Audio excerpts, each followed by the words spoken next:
Et la troisième personne que j'aime beaucoup, c'est une chaîne qui s'appelle À regarder après minuit. Même histoire, une petite nana qui prend le micro et qui nous raconte les chroniques criminelles. Peut-être on a ça en commun, c'est que face à ce phénomène qui est incompréhensible, c'est-à-dire comment on est arrivé à une telle extrémité par frustration, jalousie, appât du gain, que sais-je, comment l'être humain bascule au-delà. Et je pense qu'en tant que femme, on est d'autant plus touché que nos sensibilités sont tout autres et un peu moins forcenées, je dirais, que les hommes, hein. C'est pas pour rien que autrefois seuls les hommes faisaient le service militaire. Maintenant, ça évolue puisqu'on en arrive à une égalité homme-femme, etc. Mais il y a certaines choses sur lesquelles, à mon avis, l'évolution sera un peu plus longue parce qu'il y a quand même beaucoup plus de chemin. Donc voilà, à regarder après minuit. Je vous mettrai tout ça en barre de description. Au niveau des émissions grand public, bon, celle que je préfère vraiment, c'est Faites entrer l'accusé, qui est d'une extraordinaire qualité puisqu'elle fait intervenir des journalistes, des experts, des magistrats, des avocats, la famille des victimes, parfois même des accusés eux-mêmes. Donc c'est vraiment ce qu'il y a de mieux et de mieux ficelé, avec des moyens bien sûr qui sont colossaux par rapport à une petite chaîne YouTube. Mais pour moi, si vraiment vous voulez avoir les idées très claires sur une affaire, sans faux semblants et sans raccourcis ridicules, Faites entrer l'accusé est la meilleure référence en la matière. Il y a aussi Non élucidé que propose Arnaud Poivre d'Arvor aux côtés de Jean-Marc Bloch, ce vieux routard du crime qui a une carrière qu'on ne présente même plus. Donc là, c'est passionnant pour tout le côté récit qui est effectué par Jean-Marc Bloch. Et on se met bien dans la peau de l'enquêteur, puisque lui-même l'était. Et du coup, on voit bien les questions que peuvent être amenés à se poser les enquêteurs sans trop en savoir non plus. Donc là, la magie opère entre je vous dévoile certaines choses, mais pas tout le secret de fabrication. Et ça, je dois dire que c'est assez appréciable aussi. Et donc Arnaud Poivre d'Arvor qui déroule le fil de ces affaires non élucidées, qui pose encore question à toutes ces familles qui attendent des vérités, mais aussi à la justice qui ne cesse de travailler là-dessus et qui malheureusement parfois n'a pas les réponses. Dans les émissions que j'ai sélectionnées, il y a aussi Crime, présenté par Jean-Marc Morandini. Donc bon, bah, il y a la patte Jean-Marc Morandini, hein, qui est un peu plus voilà, flash, enfin, je vais pas dire matu, mais faut que ça claque, faut que ça frappe, faut que ça choque. Le récit est un peu moins déroulé que dans les deux précédents. Ce que j'apprécie aussi, c'est qu'il a utilisé son émission pour se jouer le relais d'appel à témoins et permettre de faire avancer des enquêtes qui piétinent un peu. Donc c'est plutôt pas mal d'avoir pris cette option-là, qui existait déjà dans une émission des années 90 qui s'appelait Perdu de vue pour les plus anciens, animée par Jacques Pradel, qui demandait également des appels à témoins pour faire avancer des enquêtes. Donc crime aussi à regarder. Puis il y a une quotidienne hein, pour les aficionados qui ont besoin de crime tous les jours. Ben voilà, ça existe et ça a été fait et pensé par Jean-Marc Morandini. Je vais aussi vous présenter un journaliste un peu hors piste qui s'appelle Carl Zéro, qu'on ne présente plus. Alors lui, il n'hésite pas à malmener l'institution judiciaire, à taper sur les doigts et à dire quand on fait pas bien son boulot. Mais par contre, c'est vrai qu'il va fouiner vers des zones que certaines personnes n'ont pas du tout envie de fouiner ou préfèrent mettre un mouchoir dessus. Donc ça, c'est vrai que c'est assez appréciable. Attention, les âmes à tendance paranoïaque à consommer avec modération, parce que sinon, il y a de quoi devenir un peu parano et voir des complots ourdis partout, y compris par l'institution judiciaire elle-même.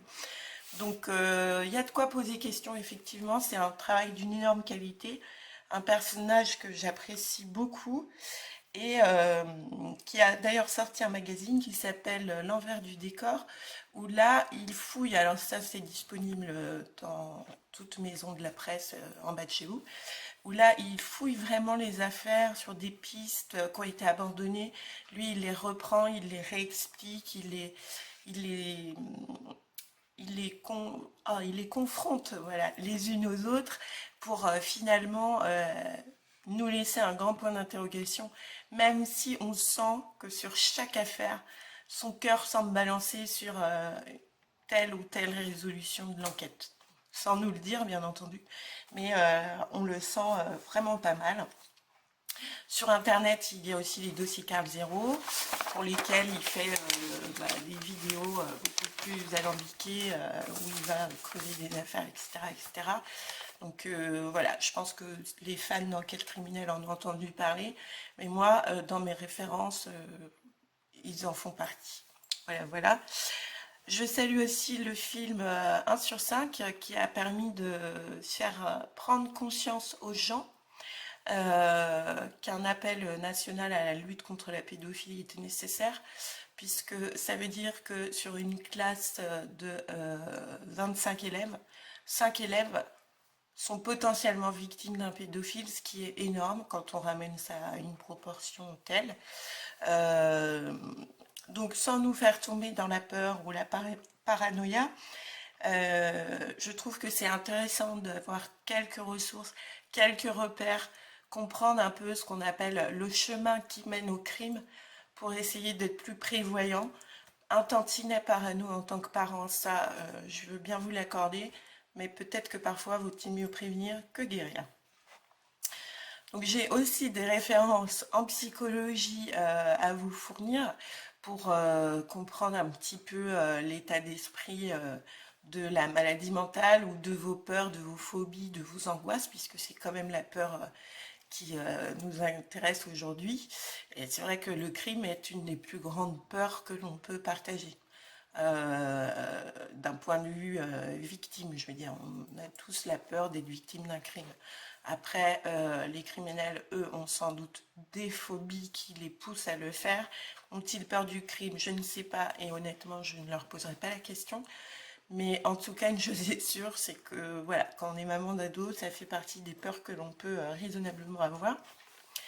Donc pour vous en sortir un peu en termes de psychologie, un jeune psychologue assez brillant a fait une chaîne YouTube qui s'appelle PsychoQuack, du nom du Pokémon du même nom, PsychoQuack, voilà, et qui vous donne d'excellentes bases en psychologie. Parfois c'est très fouillé, on a du mal à suivre, mais vous pouvez lui poser des questions et en général il y répond si vous êtes perdu sur un sujet ou que vous avez décroché sur un point. C'est aussi un forum pour discuter avec d'autres personnes de la thématique abordée. Ça va je sais pas moi, la bipolarité en passant par la paranoïa, la dépression, enfin, beaucoup de choses sont abordées et vraiment c'est fait intelligemment avec beaucoup d'humour aussi.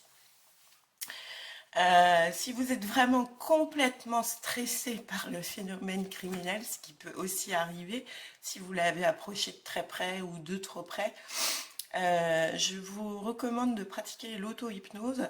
Il y a des chaînes qui le proposent sur YouTube, mais restez toujours dans des sentiers balisés par un savoir scientifique appuyé et reconnu.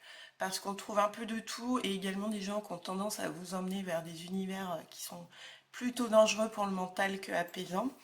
Donc moi je vais vous recommander le cabinet Lubzinski, je vous mettrai la référence également en barre de commentaires, qui est un travail tout à fait sérieux et puis vous n'allez pas vous réveiller un matin à vouloir marcher en toge pieds nus sur l'eau. Enfin voilà, vous aurez fait de l'auto-hypnose, vous serez calmé, mais vous ne serez pas transformé en un futur adepte de je ne sais quelle secte du 21e siècle. Voilà, voilà. Donc toutes ces chaînes, je vous les mets dans la rubrique les chaînes qui vont avec la mienne. Comme ça, vous comprenez un peu mon état d'esprit. Je vous aide un peu aussi à vous y retrouver dans tout ça, puisqu'effectivement, le labyrinthe des peurs est immense et donc il faut savoir avoir de la ressource pour se raccrocher. Donc rien de tel que des comparaisons, des gens normaux comme monsieur et madame tout le monde et des professionnels compétents. Donc voilà, voilà, c'était Laurie Dubois pour les sommes de toutes les peurs. À bientôt!